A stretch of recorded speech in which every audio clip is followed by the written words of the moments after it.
Vamos continuar o nosso estudo na Carta aos Colossenses, no capítulo 1. Nós hoje não vamos ter ainda o nosso irmão Daniel, mas vamos ter para a semana, se Deus quiser. E devemos nas nossas orações lembrar-nos dele e da família, por causa da encruzilhada em que ele se sente neste momento, quanto àquilo que deve fazer em termos profissionais. Nós há pouco já estivemos a orar por ele nesse sentido, mas é bom que todos nós não nos esqueçamos dele nas nossas orações. E enviamos daqui também um grande abraço para o nosso irmão Alberto, Veríssimo, que está lá no Brasil. Estamos ávidos pela vinda dele cá, para estarmos juntos, certamente, e vai ser uma bênção. E, entretanto, vamos continuando nesta odisseia, que é estudarmos a Carta aos Colossenses em parceria, que tem sido muito proveitoso. Vamos ler no capítulo 1 da Carta aos Colossenses, dos versículos 1 até o versículo 7. Portanto, Carta aos Colossenses, capítulo 1, versículos 1 a 7. E eu vou pedir aqui ao Marcos para ler. Pode ser, Marcos? Pode chegar aqui, se faz favor, que aqui é melhor.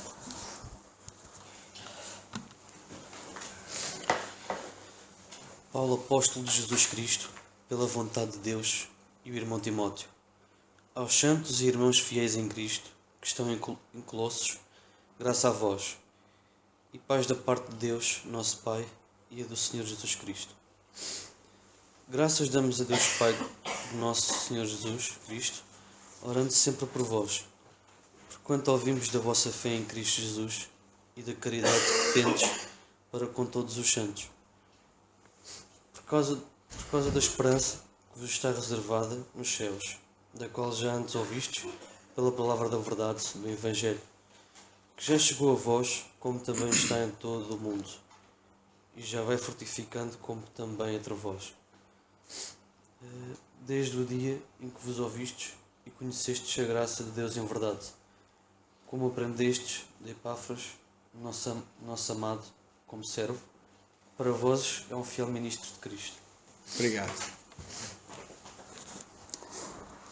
Ora, portanto, nós estamos no capítulo 1 e no versículo 4, para entrar no versículo 5. O nosso irmão Alberto já entrou no versículo 5, como nós vamos ouvir daqui a um bocado, mas entretanto eu ia dar uma oportunidade a quem quiser dar algum pensamento para o fazer. Certamente que os irmãos que estão a estudar a passagem poderão eventualmente ter algum pensamento para dar, e eu não quero atrapalhar. Portanto, eu na semana passada falei o tempo todo e eu ia dar uma oportunidade a quem quiser dizer alguma coisa ainda sobre estes versículos, versículo 4 e 5, que é onde nós estamos.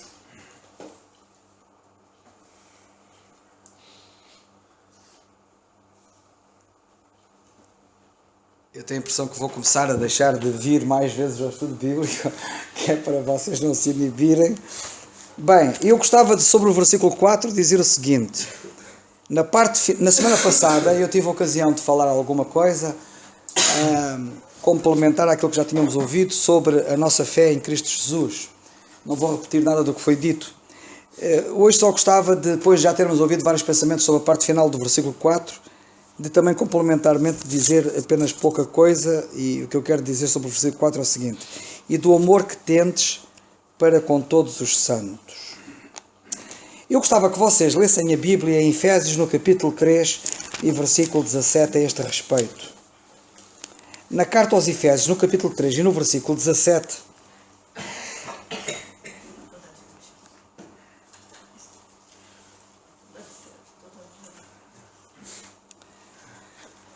Carta aos Efésios, capítulo 3, versículos 17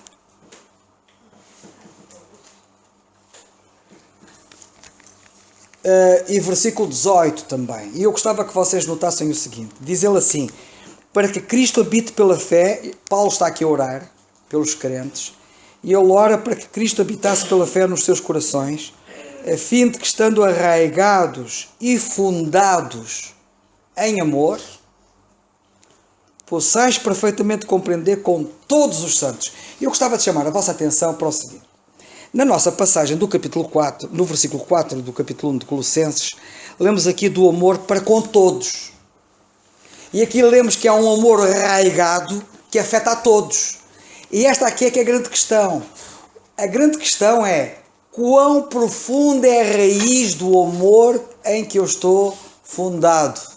Se eu estiver fundado em raízes de amor profundo, o efeito para com todos é tremendo. E isto parece-me bastante significativo quando nós lemos que o apóstolo Paulo tinha um amor, ou melhor, ele está aqui a falar da fé destes crentes, e ele também tinha, como nós vamos ver, mas estava a falar da fé destes crentes e do amor que eles tinham para com todos os santos. E isto é muito importante, porque o que se verifica muitas vezes é que nós somos capazes de ter amor para alguns santos e não para todos os santos. Somos capazes de às vezes revelarmos amor para uns e não revelarmos amor para outros. E fazermos alguma distinção, até sem nos apercebermos desta realidade. E o que nos habilita a podermos, na verdade, ter um alcance total, de abarcarmos a todos, isto tem a ver muito com a raiz que nós temos de amor. E se nós estivermos enraizados ou arraigados, como lemos ali, e fundados no amor, como Paulo diz na carta aos Efésios, no capítulo 3, versículos 17 e 18, vamos poder perfeitamente compreender com todos os santos qual é a largura. Vamos compreender com todos os santos qual é a largura, a altura, a profundidade, etc. Que nós temos aqui assim, e que também tem a ver com o amor, mas que é mais do que o amor que nós temos aqui na carta aos Efésios. Outra passagem que eu gostava de também chamar a vossa atenção está em Efésios, no capítulo 4 e versículo 2, que diz assim, Efésios 4, 2. Versículo 1. Rogo-vos, pois eu, o preso do Senhor, que andeis como é digno da vocação com que fostes chamados. Depois diz ele assim, neste caso ele está preso, como estava preso quando estava a escrever aos Colossenses, quando escreveu aos Efésios também estava preso, e ele, em relação aos Colossenses, ele diz, o vosso amor é notável para com todos os santos. Em relação aos Efésios, ele não diz isso. Em relação aos Efésios, ele diz que rogava para que eles andassem dignos da vocação com que foram chamados. E isto faz parte da vocação com que fomos chamados. A nossa relação de amor tem a ver com a vocação com que fomos chamados. E se nós não respeitarmos isto, pomos em causa a vocação com que fomos chamados. Porque o versículo 2 diz que ele rogava para que eles com toda a humildade e mansidão, com longanimidade, suportassem uns aos outros em amor. E, portanto, nós temos aqui uma coisa muito importante que tem a ver com a humildade. Sabem que o problema da falta de amor em muitos relacionamentos tem a ver com o orgulho. É o orgulho. Porque quando há humildade, o amor flui bem. Quando não há humildade, temos um problema que se chama de orgulho. E ele diz para com toda a humildade e depois, e mansidão. Não é falarmos já bruscamente, não é falarmos brutamente, é sermos, de facto, mansos. Como lemos aqui, com longanimidade, com muita paciência, não é? Porque às vezes as pessoas não têm paciência umas para com as outras. E esta paciência não é a paciência normal. Porque às vezes para a paciência normal falta-nos a paciência, não é? Esta é a paciência que não falta. Esta é a paciência perante insultos. E temos paciência. Longanimidade é paciência perante insultos. Alguém nos trata mesmo violentamente mal. E ele diz, na nossa vocação como cristãos, o cristianismo é isto, senão então somos o quê? Somos islâmicos? Se calhar somos islâmicos. Pomos aí uma bomba amarrada aqui à cintura e vamos explodir em qualquer lado para matarmos não sei quantos. Não, nós somos cristãos. E o cristão, por natureza, não se ofende facilmente. Eu ainda há bocado à tarde andava a evangelizar lá um indivíduo que já anda. Isto é uma sessão de evangelização no Facebook que já dura há anos. Acho que já dura para aí há 2 anos. Ou mais, já não sei, já lhe perdi a conta. Que é a propósito de uma determinada intervenção, por causa de um vídeo que põe em causa o cristianismo e a verdade da Bíblia, em que eu tive uma intervenção nessa altura, e desde há 2 anos para cá, muita gente tem intervido ali naquilo, e falado sobre aquilo e discutido sobre aquilo, e muitos indivíduos têm vindo ali falar e opinar, etc., e depois levam com a resposta adequada. E nestes últimos dias, depois há vários anos andarmos nisto, aparecem lá mais uns indivíduos também a querer mandar lá uns palpites, claro que a dizerem muitas vezes asneiras, infelizmente, e a ponto de um deles, que até tem estado a falar lá, chega-me a insultar. E eu disse-lhe a ele que não me senti ofendido. Isto é muito importante, sabem? Porque com a ofensa, porque é muito importante, porque isto é digno da nossa vocação. O cristão não se sente ofendido.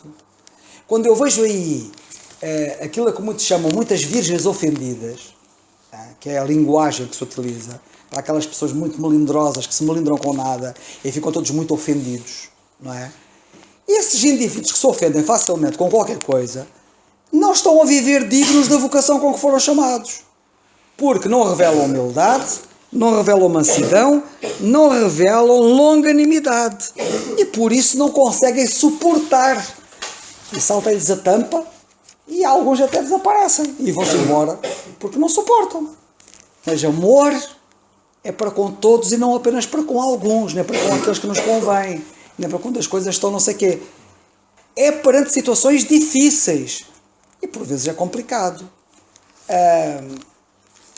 Inclusivamente, como vocês podem imaginar, e evangelizar na internet é evangelizar em campo aberto, perante o mundo, não é? E para quem sabe o que é estar evangelizando no Facebook, etc., sabe que aquilo está completamente aberto. E eu, particularmente no meu caso, tenho uma posição na própria Marinha, não é? E, portanto, tenho ali muitos camaradas e superiores, inferiores e hierárquicos que naturalmente estão lá com o olho em cima e estão a ver o meu comportamento, aquilo que está a acontecer. Eu não tenho problema nenhum em relação à minha fé em Cristo. Aliás, desde a primeira hora que na Marinha marquei a minha posição até hoje e marcarei pela graça de Deus, mas temos que ser coerentes e temos que ser cuidadosos na forma como nós nos comportamos e nos portamos, não é? Agora vocês imaginem que aquele indivíduo agora que me insultou, eu estou a dizer ele me insultou, mas eu até nem queria dizer isto, porque eu até o quero poupar a isto, mas a verdade é que ele insultou. E eu disse mesmo claramente, para que ele não tivesse dúvidas, que eu não me sentia ofendido. E depois até lhe disse mais, disse, olha, tu tens Cristo no nome, só te falta Cristo no coração. Porque ele chama-se Cristiano. E depois não sei o que aconteceu. Às tantas, quando dei por ela, eu vinha de serviço hoje e vinha a consultar naturalmente as coisas que vão acontecendo ali no Facebook. Mas não sei o que aconteceu. Eu não fiz aquilo objetivamente, mas aconteceu uma coisa curiosa. Eu inadvertidamente, acho que lhe pedi amizade no Facebook e ele aceitou. Outra coisa deliciosa que eu achei graça foi ele ter aceitado. Eu não sei o que ele vai dar, mas sei que foi o senhor que conduziu as coisas de certeza nesse sentido. Mas o que eu quero chamar a vossa atenção é que se nós, em relação aos descrentes, devemos revelar o amor de Cristo, quanto mais aos crentes. E isto é uma nota muito importante. Outra coisa que eu queria dizer. Primeira carta aos Coríntios, capítulo 8 e versículo 1. Primeira carta aos Coríntios, capítulo 8 e versículo 1. E eu admiro muito estes crentes de Colossos, sabem? Porque eles eram fantásticos. Eles não faziam distinção e amavam os crentes todos. E no capítulo 8 e versículo 1 da carta aos Coríntios, sabem o que é que lemos? Ora, no tocante às coisas sacrificadas aos ídolos, sabemos que todos temos ciência.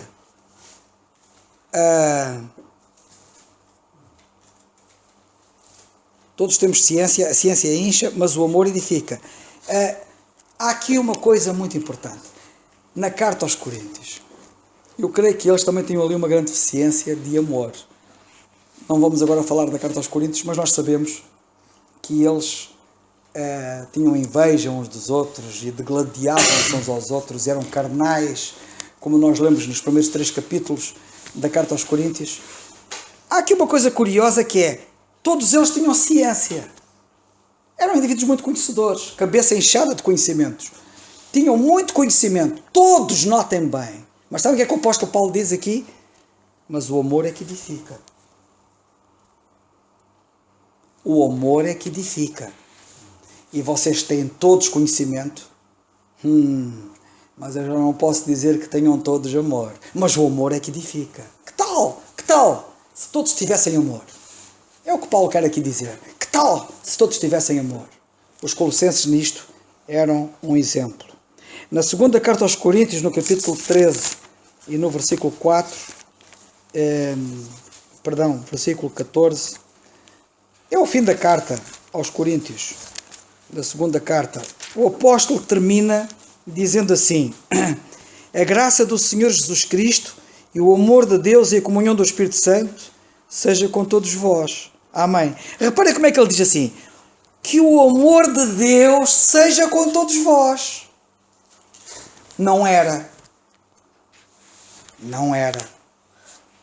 Todos tinham conhecimento, todos tinham ciência, mas estavam deficitários na questão do amor. E ele termina a carta dizendo que o amor seja com todos vós, porque infelizmente o amor não é com todos vós. E esta é uma grande questão para nós nos interrogarmos a nós mesmos, não é? O amor é comigo? Nós estamos arraigados e fundados em amor? Nós revelamos assim amor para com todos? É uma boa pergunta para nós nos interrogarmos na presença de Deus. Na segunda carta aos Coríntios, no capítulo 5 e no versículo 14,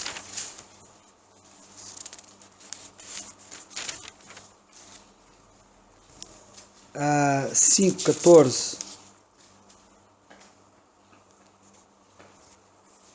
porque o amor de Cristo nos constrange, julgando nós assim que se um morreu, logo todos morreram. Irmãos, há aqui uma questão muito importante. O amor de Cristo. Ele deve ser um motor. Não é evidentemente que amor é que eu tenho. Eu não tenho amor nenhum. Nem eu nem nenhum de vocês. Mas é o amor de Cristo. E é esse amor que era o motor da vida do apóstolo Paulo e deve ser o nosso motor. E eu gostava de... eu tinha aqui uma passagem, mas eu não sei onde é que a pus.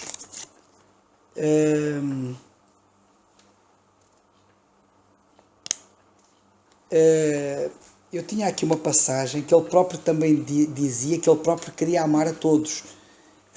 E eu não apontei isso. Eu tinha aqui a coisa, pensei que tinha apontado e não apontei, mas é uma passagem que ele diz que ele queria amar a todos. Ele, Paulo, tinha essa preocupação. E de facto ele revela um amor fantástico para com todos os crentes, de uma forma geral. Mas eu gostava de, sobre este versículo 4, só terminar dizendo o seguinte: onde é que nós estamos fundados? Estamos fundados e enraizados e arraigados no amor. Quem está fundado e arraigado no amor está fundado e arraigado no Calvário. Por isso eu disse, o amor de Cristo me constrange. É um amor que está fundado no Calvário. Sabem onde é que alguns têm os seus fundamentos? Sabem onde é que alguns têm as suas raízes e os seus fundamentos? No Sinai. Porque quando acontece qualquer coisa é que eles explodem, irritam-se, ripostam, retaliam, reagem, ficam completamente transtornados e transtornam os outros. Ou seja, em vez de amor, têm juízo. Em vez de estarem fundados no Calvário, estão fundados no Monte Sinai. E isto não deve acontecer connosco. Nós não somos da lei, nós somos da graça, pela graça de Deus. E era isto que eu queria dizer. Talvez algum tenha algum pensamento, que eu vou-me acrescentar, senão... E depois já falo sobre o versículo 5, se tiver tempo.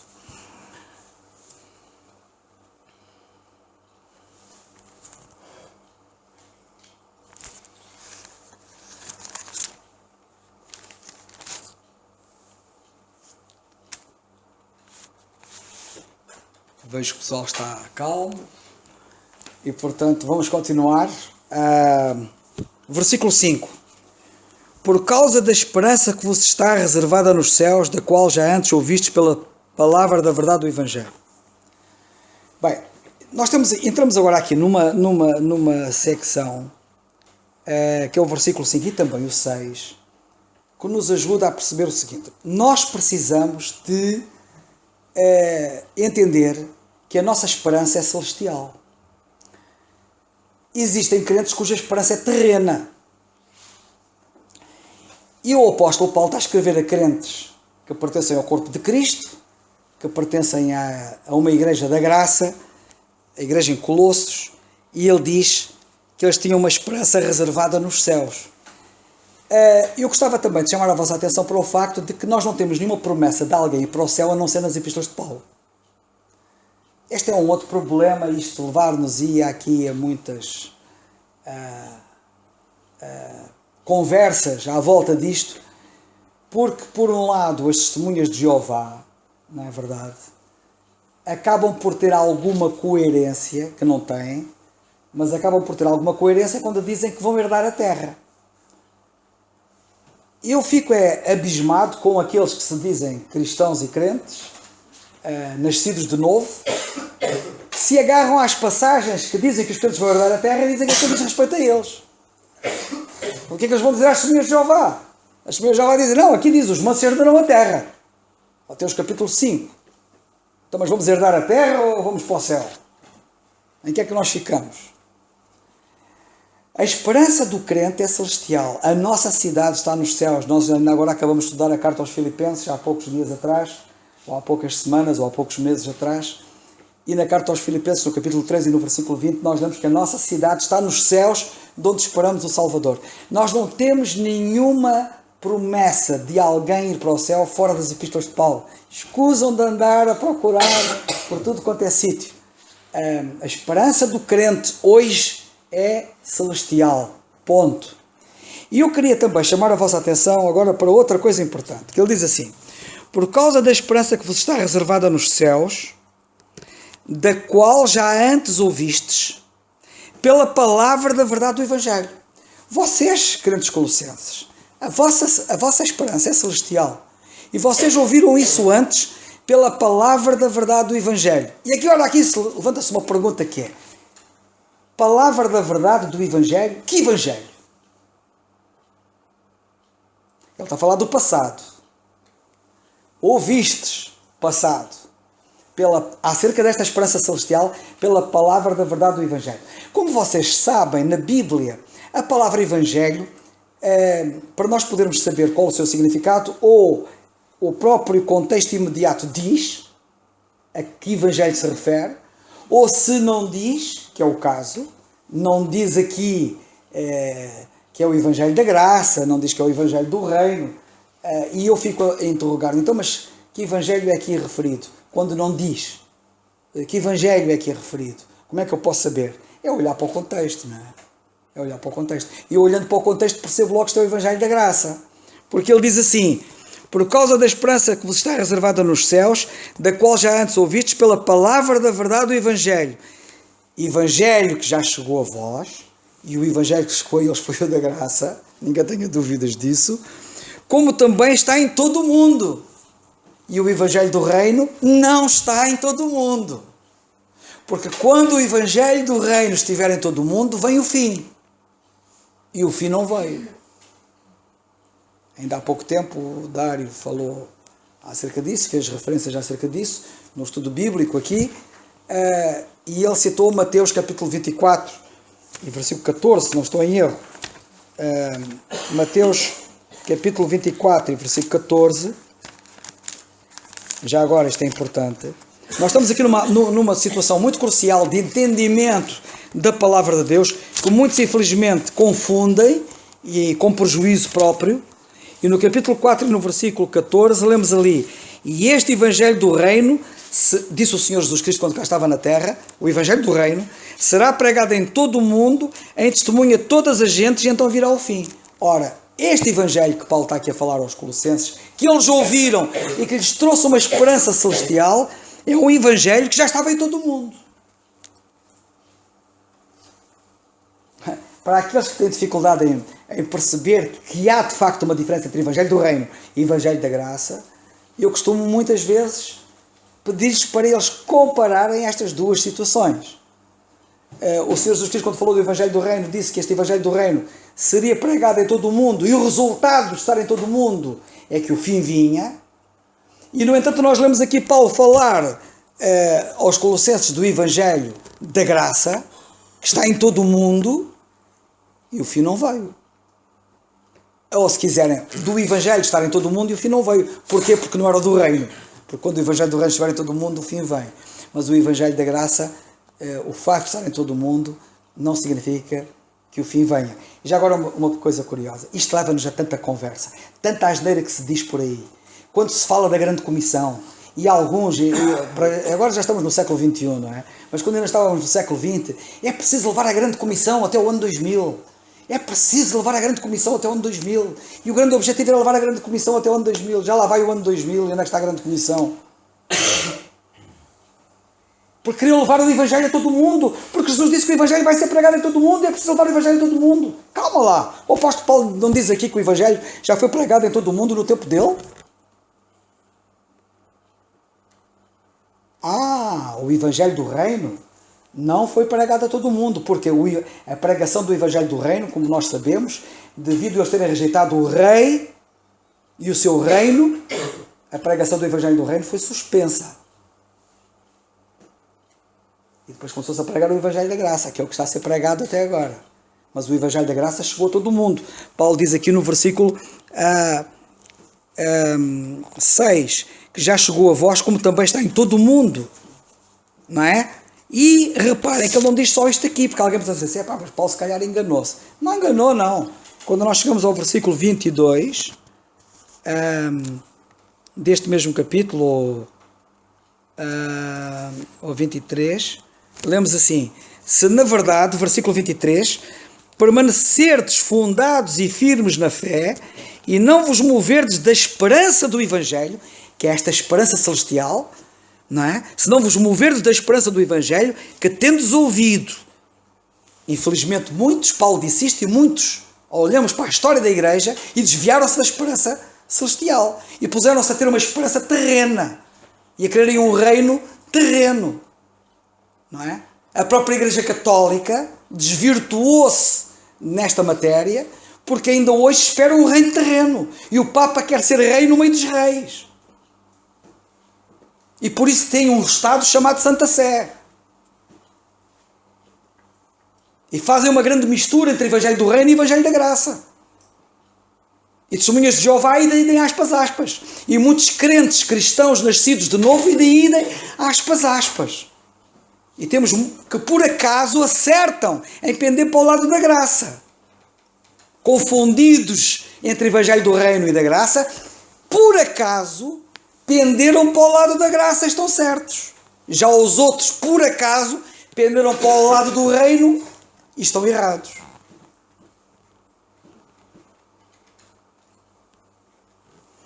O versículo 23 diz-se, na verdade, permanecerdes fundados e firmes na fé e não vos moverdes da esperança do Evangelho que tendes ouvido, o qual, para que não haja dúvidas, foi pregada a toda a criatura que há debaixo do céu, e do qual eu, Paulo, estou feito ministro.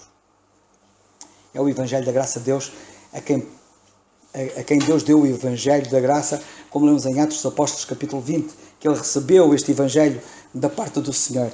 E foi pregada a toda a criatura que há debaixo do céu. Já repararam o que é que diz a grande comissão?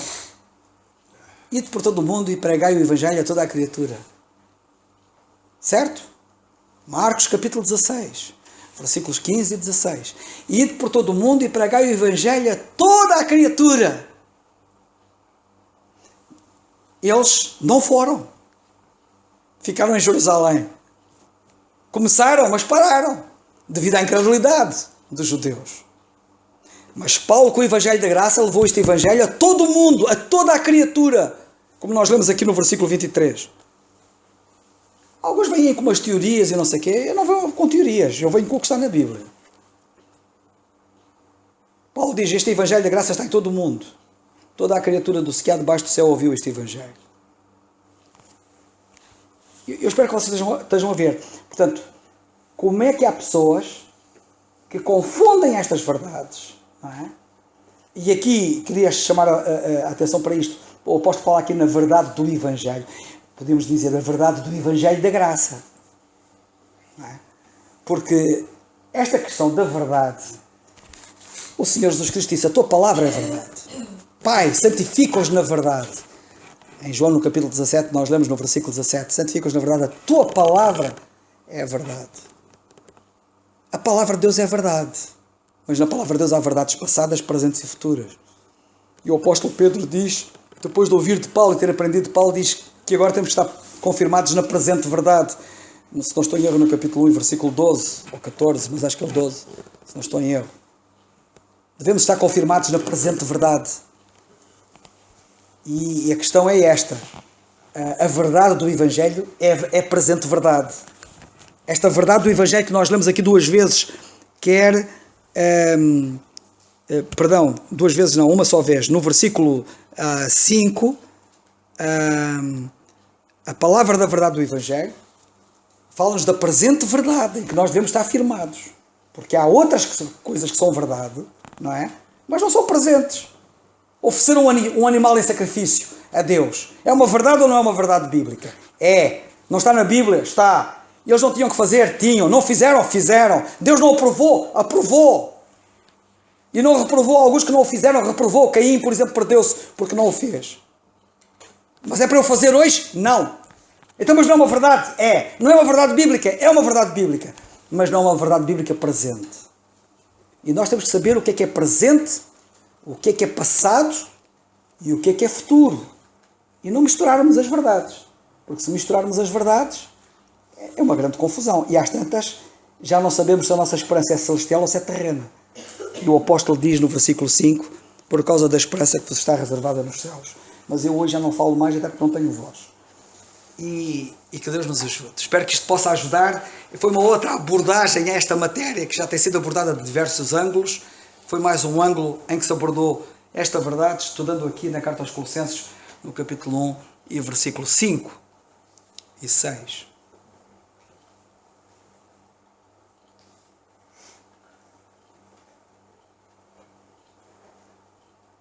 Se não, vamos ouvir o nosso irmão Alberto, se faz favor. Céu seria a nossa meta? Colossenses 1, verso 5. Por causa da esperança que vos está reservada nos céus. Peço licença aos irmãos para trazer esse pensamento. Sua esperança é mudar o mundo ou fugir para o céu? Na Bíblia, é bem evidente que a esperança do cristão é celestial, nunca terrenal como acontecia com os santos do Antigo Testamento. No Antigo Testamento, para Israel, todas as promessas são terrenas. Abundância de colheitas, paz terrena, muito dinheiro no bolso, saúde, até parece mensagem de ano novo. Agora, no Novo Testamento, as promessas são celestiais. Aqui importa que o cristão sofra tribulações. Jesus disse isso em João 16, verso 33. No mundo tereis aflições. Agora, nossa esperança, a nossa herança está nos lugares celestiais, conforme Efésios 1:3. Há religiões por aí, e tem a religião chamada Testemunhas de Jeová, cuja esperança é viver para sempre numa terra restaurada, livre dos problemas. Por mais que neguem a divindade de Cristo ou o perdão dos pecados por graça, as religiões atraem as pessoas, pois isto faz com que as pessoas se agarrem a este mundo. Por isso sua proposta é tão atraente. Algo como um mundo sem baratas, bichos peçonhentos. Que maravilha! A nossa meta, o nosso objetivo, não é ir para o céu simplesmente, pois o lugar em si não significaria nada sem a pessoa mais importante.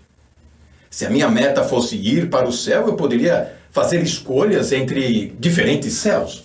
Poderia preferir o céu dos muçulmanos, onde belas morenas estariam lá esperando, ou o nirvana dos budistas, com paz, tranquilidade serena, ou qualquer outro céu que me agradasse. Por isso você não encontra na Bíblia a expressão ir para o céu, como sendo a meta do cristão. Como disse o irmão Jorge, aí no culto de Natal das crianças, onde sua avó lhe dizia para ser obediente e não fazer coisas erradas, que iria para o céu. Quando o Senhor disse ao ladrão convertido na cruz, em verdade te digo que hoje estarás comigo no paraíso, Lucas 23, 43, a força da expressão não estava estarás no paraíso, mas a força estava em estarás comigo. Pela mesma razão, quando o apóstolo Paulo fala de seu desejo de partir desta vida, ele não disse que tinha desejo de partir e estar no céu, porque isso era muito melhor, mas sim de estar com Cristo, porque isso era ainda muito melhor. Filipenses 1:23. O que atrai o cristão a morar no céu não é o céu em si, mas quem está no céu. Cristo ressuscitado, glorificado, à direita do Pai. O crente já está, posicionalmente falando, assentado nos lugares celestiais em Cristo Jesus. Efésios 2:6. Cristo foi preparar um lugar para os seus, para que estejam onde ele estiver. João 14. Você já pensou o que é o céu? Aqui no verso 5, céus é a palavra grega oranos. A mesma palavra do hebraico chamaim, que aparece no Velho Testamento. Traz a ideia de elevação, expansão, indicam regiões celestiais. A Bíblia fala de vários céus e até um lugar acima de todos os céus, que é onde Deus habita. Também é preciso lembrar que a expressão reino dos céus, atenção, não é céu, pois reino dos céus é o governo de Deus aqui na terra. A Bíblia fala até de um céu que é a atmosfera onde os pássaros voam, o qual será destruído, segundo a carta de Pedro 3:10. Outro céu citado nas Escrituras é o espaço sideral, o firmamento, cujos astros governam a terra, o tempo, as estações. Gênesis 1, 14 e 18, você pode conferir. Existe o céu chamado por Paulo de terceiro céu ou paraíso, que é para onde ele subiu, conforme o seu relato de 2 Coríntios 12. O livro de Jó também fala de um céu onde estão os anjos, tanto os fiéis a Deus, quanto Satanás e seus anjos. O Antigo Testamento fala também dos céus, que seriam incapazes de conter a grandeza de Deus, que está acima de todos os céus, e ele habita em luz inacessível. Primeira carta de Timóteo 6, verso 16, e também Deuteronômio 10, 14. Se o seu desejo for estar com Cristo, então não importa onde você está neste exato momento ou como vai estar daqui a 100 anos, seu desejo será mais do que satisfeito, pois é esse também o desejo do Senhor, ter comunhão conosco, estar conosco. Termino desejando um feliz ano novo na presença do Senhor, independente das circunstâncias. Eu, Alberto, desejo e deixo este texto de Oséias 6, verso 3. Então, conheçamos e prossigamos em conhecer ao Senhor. Que Deus nos abençoe. Amém.